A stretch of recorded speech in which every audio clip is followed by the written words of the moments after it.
there, and then the rocket also returns back to the ground for reuse. So pretty wild here. Again, they're probably reaching their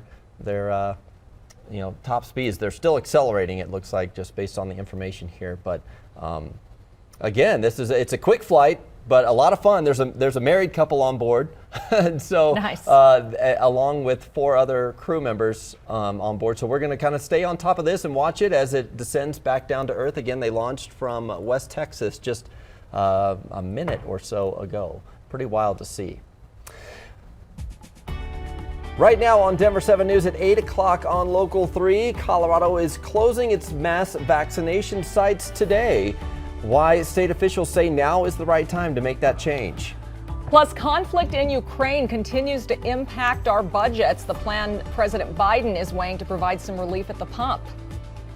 And we're going to head to the Western Slope community, which is currently on the market for sale, where you could be calling the shots if you want to pony up $6.6 million. The bad news I guess good news is it was 8.2 million, and now it's gone only down in Only price. $6.5 million. Right? But we'll show you where it is and some of the features that come along with that town. Thanks for joining us this morning. I'm Brian Sanders. And I'm Nicole Brady, and we're taking a live look outside from our mile-high camera right now. It's a pretty nice start to the day and should be a pretty pleasant Thursday and Friday across the Front Range, Lisa. Yeah, from Denver looking, east, gorgeous from City Park looking back west on Denver. Beautiful from that view, too. We've got clear skies, a gorgeous day in store. You'll notice the winds have shifted. It's also a lot calmer out there. So with the southwesterly wind, we're going to see some really nice conditions this afternoon. Mid to upper 20s here in town. You're closer to 40 right now in Arvada, just above freezing in Golden, and 35 in Highlands Ranch. So it's been a chilly start to our day.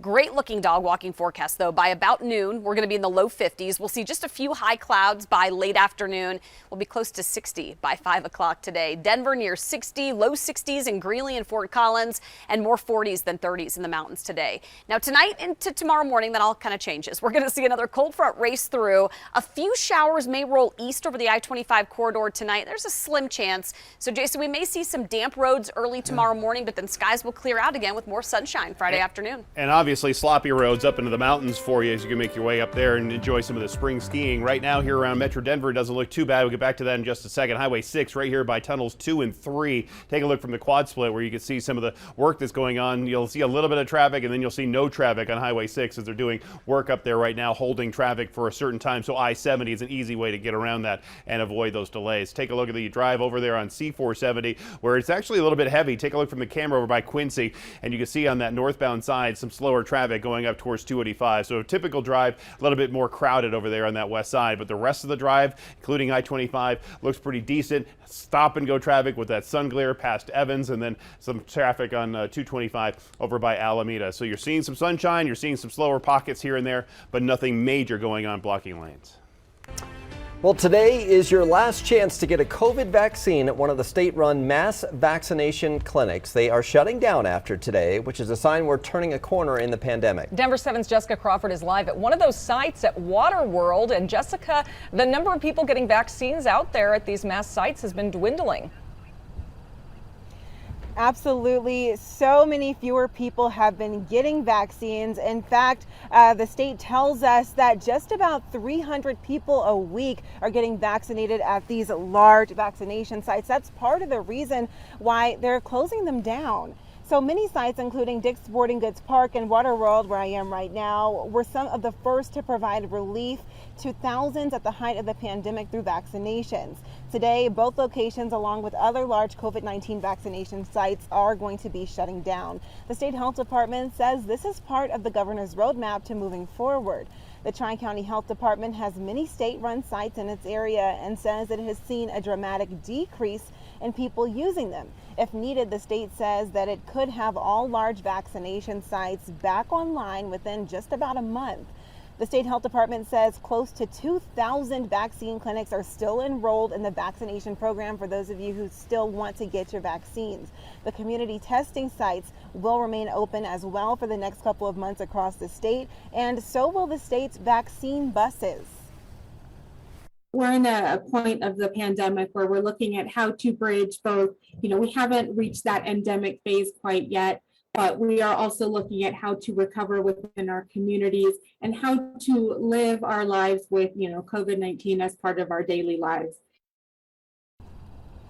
More than 80% of eligible Coloradans have gotten at least one dose of a COVID vaccine so far. Live from Federal Heights, I'm Jessica Crawford, Denver 7. All right, thank you, Jessica. Well, when the pandemic eventually does end, it could throw a wrench into our nation's healthcare system. Emergency measures making healthcare more generous and flexible and technologically advanced could be winding down as early as this summer. An estimated 15 million Medicaid recipients could be forced to find new sources of coverage. Congress would also have to take action to preserve broad telehealth access for Medicare enrollees. It's also unclear what will happen to the vaccines, tests, and treatments currently covered under emergency use authorization from the FDA. Turning to the crisis in Ukraine this morning, we continue to get reports of intense shelling across the country despite Russia's promises to cut back combat operations. The Pentagon says right now less than 20% of Russian troops that were around Kyiv are moving away and that they're likely just repositioning. The White House believes Vladimir Putin is being misinformed by military commanders who are too afraid to tell him the truth about what's happening on the ground. Meanwhile, President Biden has pledged another $500 million in aid to Ukraine. That promise came during a call with the President Volodymyr Zelensky. The war in Ukraine is partially driving up our gas prices here. Well, now President Biden is set to release 1 million barrels per day from our nation's oil reserve to help control surging energy and gas prices. We will stream his announcement at 11:30 our time on the Denver 7 Plus app. Meanwhile, AAA says Colorado's average gas price is just below $4 a gallon at $3.99, but it is below the national average of $4.22 a gallon. President Biden has said the war will create food shortages because Russia and Ukraine are among the largest producers of wheat in the world. So we wanted to know if this is a window of opportunity for Colorado's farmers. Denver 7's Veronica Acosta talked to some farmers. And Veronica, you found out it's a balancing act and they're actually facing a lot of factors right now. Kelsovic Farms is over in Bennett, so not too far from downtown Denver. It's been around for more than 100 years. It is a multi-generational business that predominantly grows that wheat. Now, recently, wheat commodity prices, those have gotten really high, and that typically is really great news for a lot of these local farmers, but they are dealing with so many other factors that they haven't been able to reap those benefits just yet. Farmers should be dancing and celebrating, and it is a great thing. And we want to spin that as a wonderful thing that's happening at the expense of someone else. But along with that increase, we've also seen previous to this market increase, fertilizer costs going up by 400%, if you can get it. Price of fuel, we've all seen that at the fuel stations, right? When we're filling up, that's hitting our situation as well.